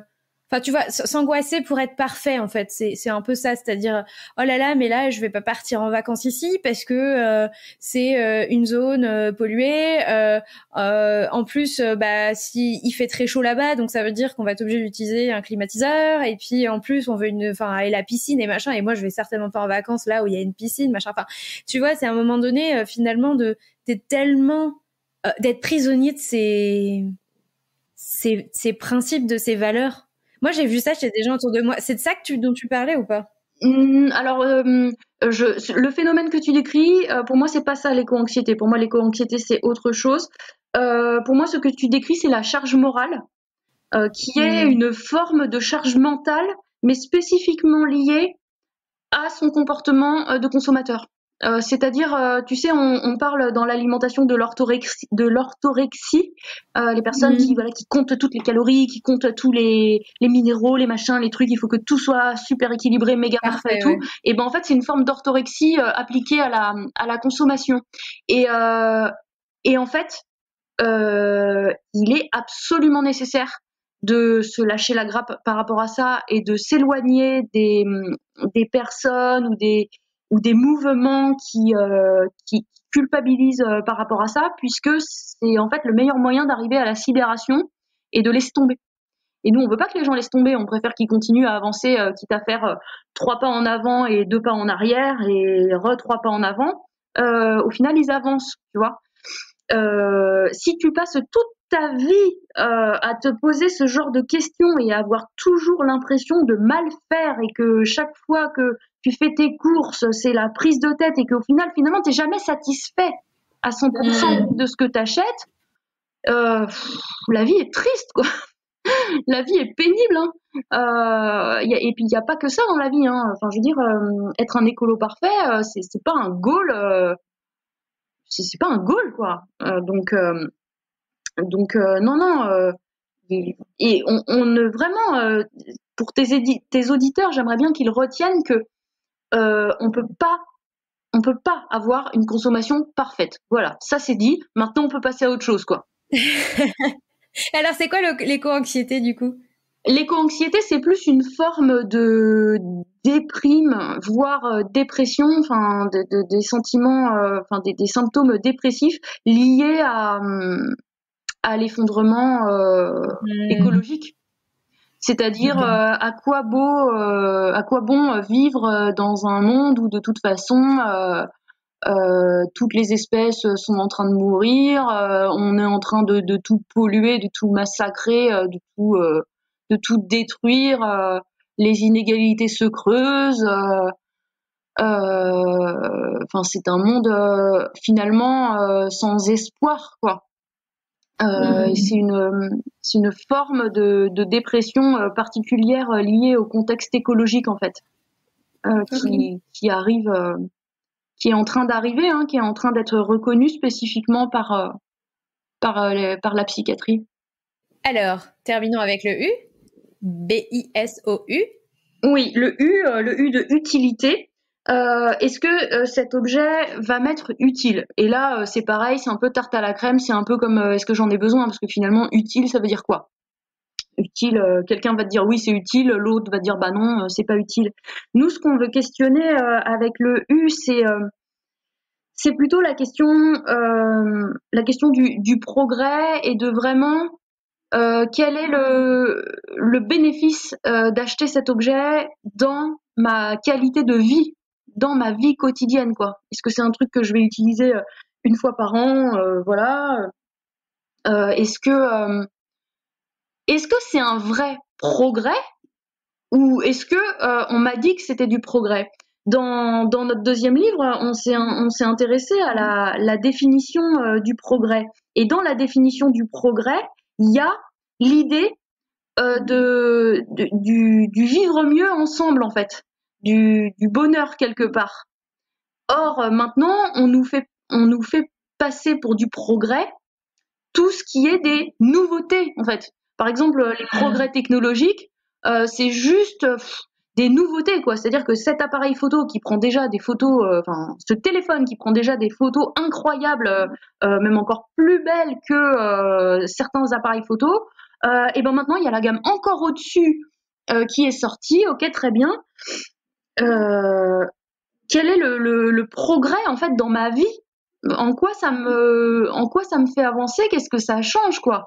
C'est vraiment de déconstruire un petit peu notre regard par rapport à la norme, en fait. C'est plutôt de questionner des trucs qu'on questionne pas en temps normal, quoi. J'aime beaucoup cette définition de l'utilité. J'aime beaucoup cette définition de l'utilité, de le rattacher au progrès. Effectivement, je pense que ouais, t'as raison, c'est des questions... Mais de toute façon, on en revient à ce qu'on disait tout à l'heure, c'est difficile de prendre le temps de se questionner. Je trouve que tout le monde a quelqu'un autour de soi, si c'est pas soi-même, qui a dit qu'effectivement, dans cette période très perturbée, mais aussi très ralentie, nombreux sont ceux qui ont profité de ce temps pour se questionner. Mais historiquement, en fait, historiquement, on a peu de moments, on s'octroie peu de moments pour réfléchir. Et souvent, c'est des grands changements de vie, de bouleversements de vie qui nous amènent à nous questionner. C'est à la fois les passages de dizaines, les middle life crisis. On a aussi l'arrivée d'enfants, qui sont des moments où on se questionne, et des accidents de vie, ou des événements tristes ou marquants autour de nous, qui sont des moments où on se pose des questions sur notre vie. Oui, en fait, ce sont des moments de rupture puisque finalement, moi, je pense que ce système, justement, perdure grâce au fait qu'on se pose pas trop de questions. Donc, il faut surtout pas qu'on s'en pose, en fait, puisque quand on s'en pose pas, tu dis, il y a des gens qui prennent pas la peine de se poser des questions, mais encore une fois, c'est remettre à un niveau individuel quelque chose qui est très bien organisé à un niveau collectif. C'est-à-dire que tout est fait dans nos vies pour qu'on n'ait pas le temps de se poser des questions. Voilà, on travaille à temps plein, on passe les 3/4 de notre vie à travailler, ou autrement on dort, et dans les seulement 1 heure ou 2 par jour qu'on a de libre. Enfin, t'imagines, t'as déjà pensé à ça, de te dire, dans la vie normale de quelqu'un, il a 1 heure ou 2 par jour pour lui. C'est tout. C'est tout ce qu'il a de son temps, quoi, de sa vie sur Terre. Et en fait, même cette heure-là, il faut faire le ménage, il faut réfléchir aux invitations, il faut faire à manger, il faut faire des trucs chiants, quoi. Donc en fait, et puis alors si t'as de la chance et que t'as quand même encore malgré ça 1 heure, t'es tellement fatigué, t'en as tellement plein la tête que tu vas aller t'avachir devant une série parce que t'es crevé, quoi. Tout est fait en fait pour qu'on ne réfléchisse pas. Et quelque part, oui, comme tu dis, hein, les grands bouleversements. Moi, par exemple, j'ai vécu un gros burn-out dépression, quoi. J'ai été en arrêt maladie pendant 1 an et demi. C'est énorme. Ça a complètement transformé ma vie. Et ça a complètement, du coup, tu vois, j'ai changé de travail après, je me suis mise à mon compte, et j'ai une vision maintenant de mon temps qui est ultra précieuse, quoi. Et ça change tout dans comment tu regardes ta vie, hein. Est-ce que tu te sens porte-drapeau d'un mouvement, ou dit autrement, est-ce que tu te sens vraiment investi d'une mission collective? Non. En fait, par la force des choses, ça nous est arrivé. On en parle des fois avec Arbeline parce qu'en fait, on a été dans les premières à parler de ça. C'est-à-dire que voilà, il y a Bea Johnson qui nous a amené le zéro déchet d'outre-Atlantique en France. Voilà. On a été vraiment dans les 2e ou 3e à écrire des livres sur le sujet. Et depuis, ça pullule et c'est très bien. Donc, il se trouve que par hasard, on a été un peu dans les premières à le faire. Maintenant, je veux dire, les gens se sont appropriés ça, quoi. Je veux dire, maintenant, dans la vie de tous les jours, l'écologie, la consommation, ça fait partie des préoccupations des gens. Après, investi d'une mission, justement, hein, mon burn-out m'aura permis de me dire que non, moi, je ne veux pas me sentir investie de quoi que ce soit parce que je veux pas faire peser sur mes épaules des choses qui ne sont pas de ma responsabilité, en fait. Parce que tu l'auras compris que voilà, moi je suis sujette à trouver triste comment se porte le monde aujourd'hui, quoi. Des fois c'est dur et j'éponge, en fait. Voilà, j'éponge beaucoup, c'est ça mon problème. Et que du coup je veux pas me sentir investi d'une mission, d'ouvrir les yeux aux gens, parce que quand tu te sens investi d'un truc, ça veut dire que tu as des attentes, et quand tes attentes n'arrivent pas, tu es déçu, tu vois. Et et quand et voilà, très souvent, je me dis mon Dieu, ça va pas assez vite, les gens se rendent pas compte, blablabla et tout. En fait, est-ce que ça fait avancer la cause que je me dise ça? Bah non, en fait. Hein, moi, ce que je me dis toujours, c'est le monde n'ira pas mieux si moi je vais mal. Hein. Donc, j'ai pas. Pourquoi je serais plus investie d'une mission, moi, que quelqu'un d'autre, en fait. Je suis juste une personne avec deux mains et deux jambes, c'est tout.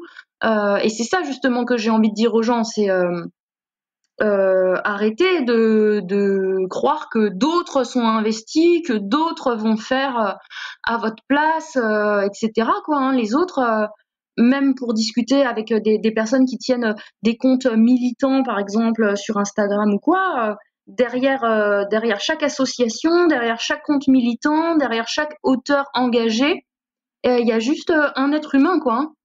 Un être humain comme vous. Donc, c'est aussi à chacun de prendre ses responsabilités et aux personnes qui portent leur voix publiquement comme moi, de se dire que elles font de leur mieux. Voilà, c'est tout. Ni plus ni moins. Quand on a échangé la première fois toutes les deux, tu m'as dit je me sens pas minimaliste. Je suis pas minimaliste. Euh, est-ce que c'est devenu un gros mot? Alors, je pense pas que ce soit devenu un gros mot. Hein. Après, une mode. Pas un gros mot, mais un truc tarte à la crème, quoi. Enfin, ah ouais, c'est bon, elle est minimaliste, quoi. Finalement, comme un peu, enfin, voilà, genre la tendance, euh, une tendance, mais un peu, voilà, bobo chic, tu vois, un peu comme elle est végane, elle est Ouais, ouais. végétarienne, euh, voilà, elle est minimaliste, voilà, tous ces trucs. Je sais qu'il y a des gens qui pensent ça. Est-ce que tu prends de la distance par rapport à ça ou ça n'a rien à voir? Moi, en fait, je ne peux pas entendre que ce mouvement-là est une mode parce que c'est ultra faux, en fait. Vraiment, mais factuellement, c'est faux.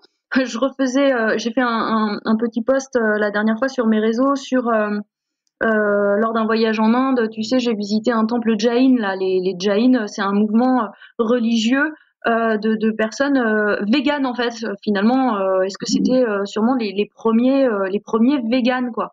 Donc le véganisme ne date pas de Jeanne Zoé qui va chercher son steak industriel de tofu en vélo à Paris quoi. En fait, le véganisme est tellement plus ancien. Et pareil pour le minimalisme qui a des fondements philosophiques qui datent de hyper loin. Enfin, je veux dire, les philosophes de l'Antiquité parlaient déjà du minimalisme. L'écologie, la connexion à la nature et tout, c'est pareil. Là, on part sur des choses qui sont philosophiques, religieuses ou spirituelles au moins. Euh, enfin, comment dire que ce sont des modes alors que ce sont juste des choses qui datent de tellement longtemps. Et en fait, au contraire, je vois que moi dans ma tête, je vois ça comme ça. Je vois que l'humanité a eu un moment une espèce de bug, quoi, une espèce d'erreur de parcours au moment de la révolution industrielle. Et en fait, ça fait quoi 150 ans, je dis n'importe quoi, hein, j'ai pas les chiffres en tête, mais ça fait genre 150 ans qu'on a complètement buggé dans notre manière d'être à la terre et de consommer. C'est, je veux dire, c'est une fourmi dans le. Tu vois ce que je veux dire? C'est minuscule. Ouais, ouais. Donc la vraie norme, c'est plutôt une norme de bon sens en fait, de minimalisme et de vivre en bonne entente avec la nature. Et voilà, on a bugué très récemment quoi. On est en train de se réajuster. Voilà, c'est un peu comme un ado qui part, enfin un jeune adulte qui part de chez ses parents et qui va se nourrir de pizza pendant 3 mois et de coca et tout, et qui tout à coup va se dire ouais non là c'est trop en fait. Attends, je me remets bien.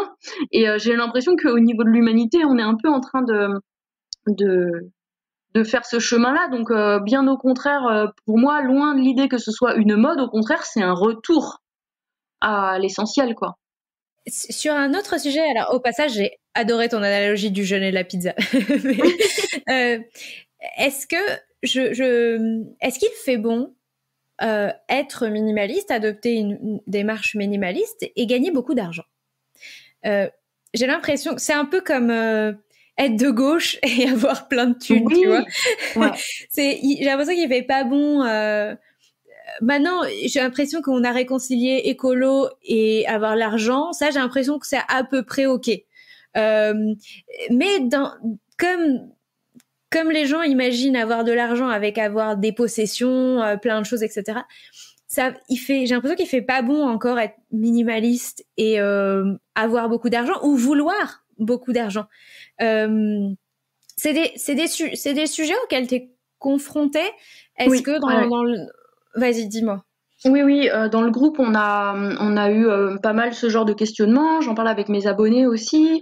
Alors, il y a pas mal de gens qui, du coup, après avoir complètement repensé leur consommation, font le choix de travailler moins et donc de gagner moins d'argent. Mais il y a aussi des personnes, voilà, qui ont de l'argent et qui savent plus finalement quoi en faire une fois qu'ils ont repensé tout ça. Euh, En fait, moi, j'ai toujours perçu l'argent comme un outil.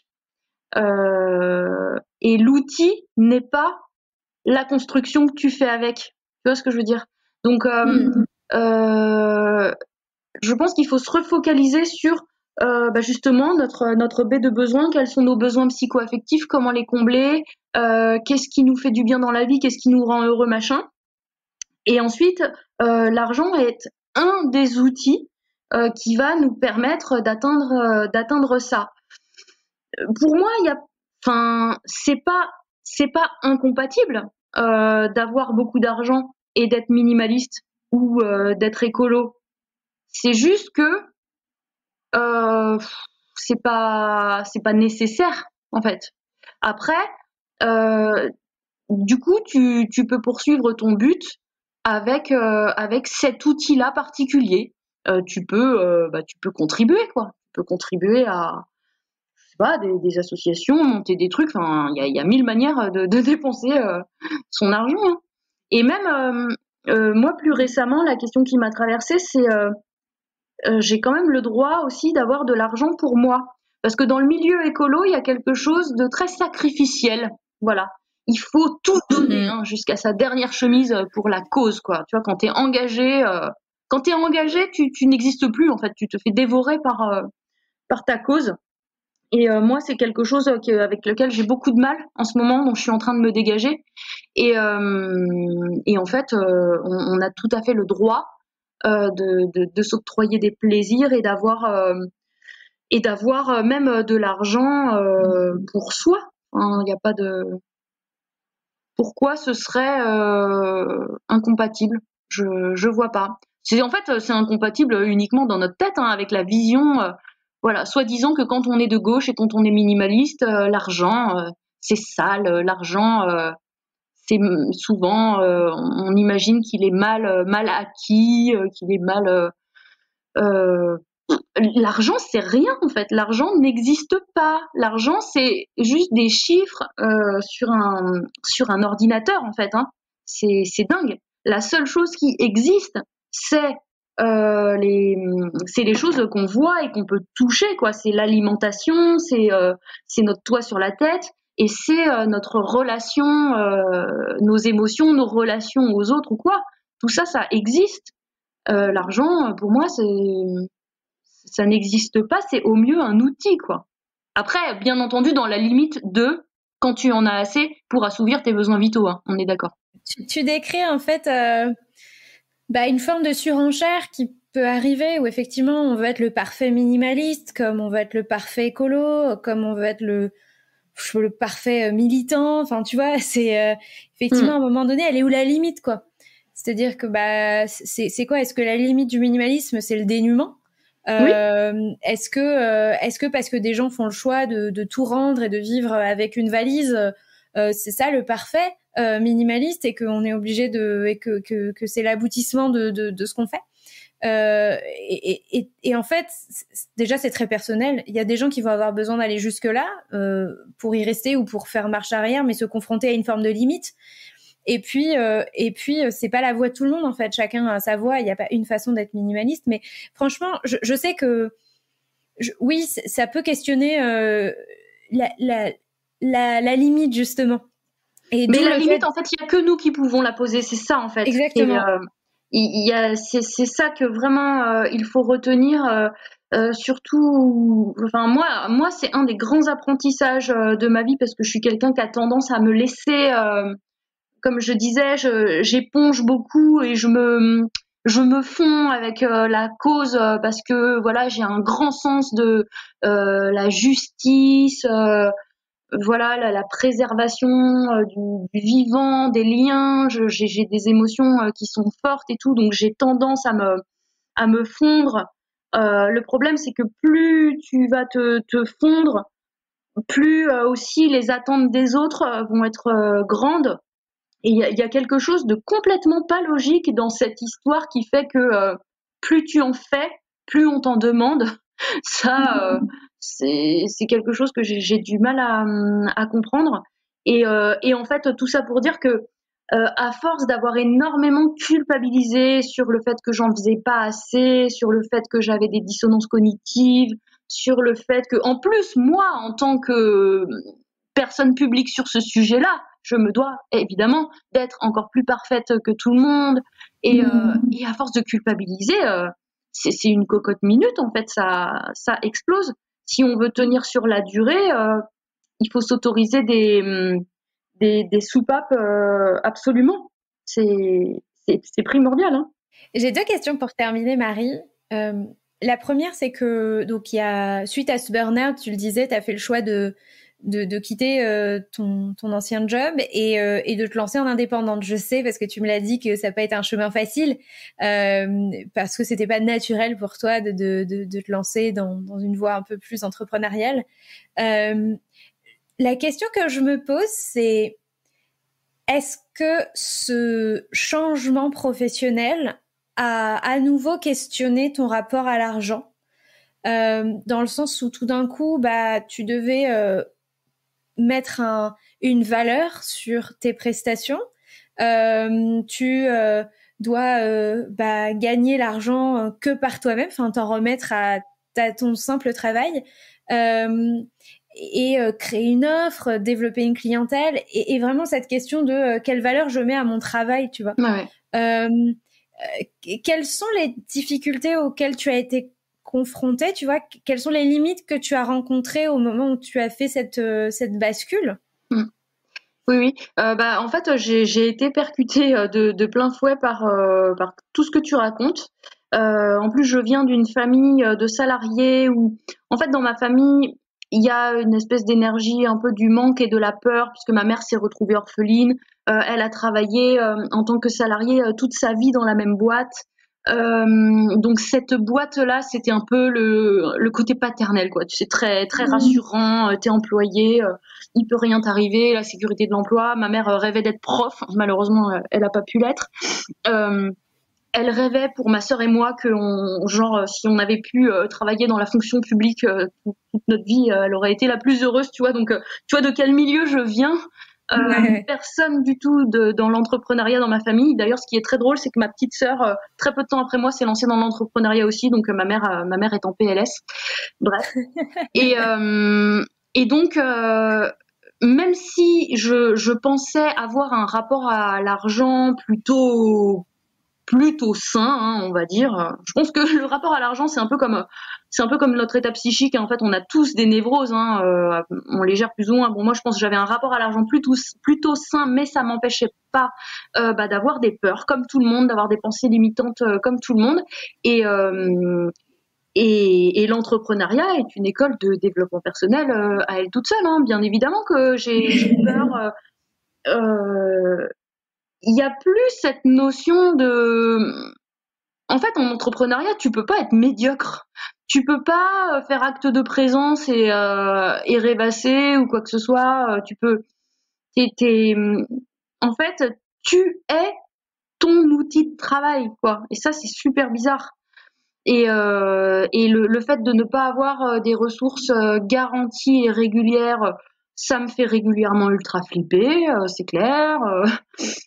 Et alors, ce qui en plus n'arrange pas les choses pour moi, c'est que je suis justement dans un milieu écolo, décroissant, minimaliste, tu vois. Donc, en plus d'avoir les peurs de l'entrepreneuriat comme tout le monde, je suis dans une niche où la consommation, enfin, est mal vue, où gagner de l'argent c'est mal vu, etc.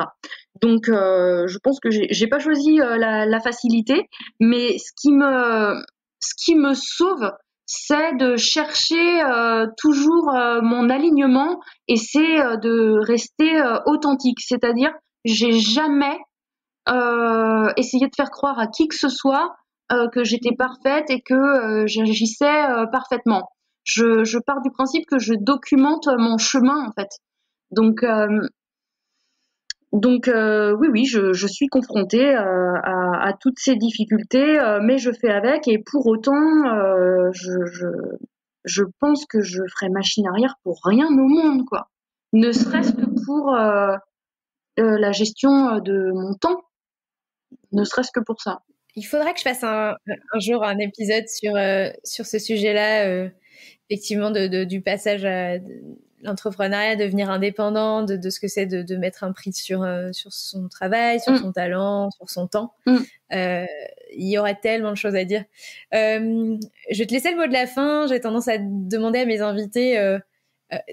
Alors, on a finalement, on l'a beaucoup fait pendant l'épisode, mais si tu avais une phrase, une question pour interpeller les auditeurs, qu'est-ce que tu aurais envie de leur poser comme question ou de leur donner comme question? Ça, oh là là, c'est tellement vaste. Ce que en fait, à chaque fois que moi, par contre, quand on me pose une question en conférence ou à l'écrit ou sur mes réseaux, je réponds souvent. Et qu'est-ce que tu en penses, toi? C'est-à-dire ramener les gens vers leur intérieur, en fait, vers leur intérieur, leur intuition, et leur dire qu'ils savent que en fait on est dans une période de transition aujourd'hui où il n'y a pas de solution parfaite, donc c'est ok, voilà, on peut passer à autre chose maintenant, et de se poser des questions vraiment en leur âme et conscience, quoi. C'est-à-dire de pas attendre de l'extérieur qu'on leur dise ce qu'il faut faire ou pas, comment il faut consommer, qu'est-ce qu'il faut acheter ou pas. J'aimerais bien que chacun, en fait, assume un peu ses valeurs, quoi. Les porte fièrement, en fait. Fièrement. Sans avoir peur de passer pour un écolo relou, nanani, ou sans faire la morale aux autres, mais juste enfin, je veux dire, c'est tellement une belle chose d'avoir des valeurs de partage, de justice et d'écologie, c'est beau, quoi. Donc voilà, c'est tout. J'adore, Marie. J'adore. En fait, moi, j'aime beaucoup quand les gens utilisent cette rhétorique avec les enfants. Alors, je suis pas en train de dire que c'est infantilisant, au contraire. Mais tu sais, quand les enfants te posent des questions naïves, tiens, bah machin en classe, il m'a dit que le Père Noël n'existait pas, ou il m'a dit que telle personne, elle était nulle, elle était chiante. Ah bon? Et qu'est-ce que t'en penses, toi? Ouais. Et qu'est-ce que t'en penses, toi? Et toi, tu crois quoi, en fait? Ouais. Il t'a dit ça, t'as entendu ça, on t'a dit ça, nous on a dit ça à la maison, papa et moi, mais toi t'en penses quoi en fait? Et au contraire, c'est une manière de faire grandir l'enfant et de lui dire, bah t'as le droit de penser quelque chose qui est peut-être un petit peu de ce qu'a dit lui, un petit peu de ce qu'a dit elle, et un petit peu de ce qu'on dit papa et maman. mais ouais, bah voilà, c'est une façon de faire grandir les gens. Et puis bah merci Marie, merci Marie pour cette causerie. Où est-ce que voilà, les gens qui ont envie de te suivre, on les renvoie où? On les renvoie sur Insta? Oui, on peut les renvoyer sur Instagram, Facebook. J'ai du coup mes réseaux sociaux au nom de mon blog La Salade à tout. J'ai mon blog La Salade à tout. Et puis voilà, c'est là où je suis le plus présente. Autrement, bah, j'anime des conférences quand c'est possible. Effectivement, j'ai ma casquette d'autrice, mais là où je suis le plus active, effectivement, c'est sur mes réseaux sociaux. Ouais. Voilà, donc si vous avez envie de prolonger la réflexion, il y a les 2 livres. Je vais pas redonner les titres, je les ai mentionnés, puis ils seront en description de l'épisode. L'Instagram de Marie, son blog. Et puis voilà, j'imagine qu'il y a plein de choses en plus en ligne, d'autres podcasts où tu as été interviewée, des vidéos et tout. Enfin voilà. Merci pour ce super message de consommation responsable et d'écologie décomplexée. Voilà. Merci pour l'invitation. Bah, je t'en prie, je pense que ça m'a fait super plaisir. J'espère que les auditeurs prendront autant de plaisir que j'en ai pris à explorer tous ces sujets. Voilà. Salut Marie et salut aux auditeurs, prenez soin de vous et de vos finances. Ciao, bye bye. Merci d'avoir écouté cette causerie jusqu'au bout. Quel est le message que tu as envie d'emmener avec toi après avoir écouté ce long épisode ? Qu'est-ce que tu as envie de t'approprier de cet épisode, de mettre en pratique ? Quelle est l'intention que tu vas décider d'adopter à partir de maintenant ? Voilà moi ce que je retiens en fait de cet épisode. Je dirais que j'ai retenu 3 choses. La première, c'est cette volonté, c'est ce mot que les Anglais utilisent, l'empowerment, rendre le pouvoir à l'autre. J'aime beaucoup cette démarche qu'a Marie en fait. Elle n'est pas la seule, avec Herveline aussi, mais qu'elle a de se dire en fait, moi je fournis pas les solutions et les réponses aux gens, mais je les guide et je les aide à trouver leurs propres solutions. Ça, je trouve ça assez fort, le fait de rendre chacun responsable de sa trajectoire. Le deuxième message que je retiens, c'est stop à la course à la perfection et au prêt-à-penser, comme l'appelle Marie. En gros, il n'y a pas de bonne façon de faire, de bien consommer. Il n'y a pas une façon parfaite, bien standard, la mieux de faire, de consommer responsable, écologique, de faire ses courses et du coup d'arrêter de se polluer avec de telles considérations de qu'est-ce qui est mieux dans l'absolu, mais plutôt qu'est-ce qui est mieux pour moi ou en accord avec mes valeurs et qu'est-ce qui est possible de faire aussi. Et enfin, la dernière chose qui m'a marquée dans cet épisode, et je pense que vous l'avez compris, c'est cette prise de conscience que j'ai eue que, effectivement, peut-être des fois on se raconte des histoires sur la gêne qu'on peut, alors notre propre gêne à aller voir les autres, ou peut-être on suppose la gêne qu'on peut provoquer chez l'autre, et du coup, en fait, acheter devient souvent une solution de facilité par rapport au fait de demander à l'autre, voilà, tout simplement. Donc ça, c'est une belle prise de conscience pour moi. N'hésitez pas du coup à diffuser cet épisode largement autour de vous. Parlez-en à votre sœur, à votre père, à vos collègues, à vos enfants, à vos voisins et je ne sais qui d'autre. Et puis à prendre aussi également 2 minutes pour ajouter une note 5 étoiles sur Apple Podcast. Je lance également un appel à ceux et celles qui parmi vous aimeraient prendre la parole pour raconter leur histoire derrière ce micro. D'ailleurs, je suis en préparation de nouveaux épisodes story, rien qu'avec vos histoires. Vous savez, les stories, c'est ce format un peu plus court, on va dire une 30aine de minutes, dans lequel je m'efface totalement pour vous laisser derrière le micro raconter votre histoire. Donc voilà, si vous vous sentez appelé, je sais que des personnes me contactent, principalement par Instagram, pour me dire j'aimerais raconter ça. Merci à ces personnes-là qui s'auto-censurent pas et qui du coup en faisant ça apportent énormément aux autres. Je trouve ça super génial, donc merci beaucoup. Et pour suivre les dernières stories, aussi les derniers témoignages, voilà, tous les témoignages que je poste régulièrement des personnes que j'ai accompagnées, je vous donne rendez-vous sur Instagram, vraiment de tous les canaux qu'il y a sur lesquels je peux éventuellement prendre la parole de temps en temps. C'est vraiment Instagram où l'actualité est là tout le temps, où vous aurez vraiment toujours les dernières fresh news, comme on dit. Donc voilà, j'y suis juste beaucoup plus présente et active que partout ailleurs. Sur ce, je vous dis à très bientôt pour un nouvel épisode. D'ici là, prenez soin de vous comme d'habitude et de vos finances. Ciao, bye bye!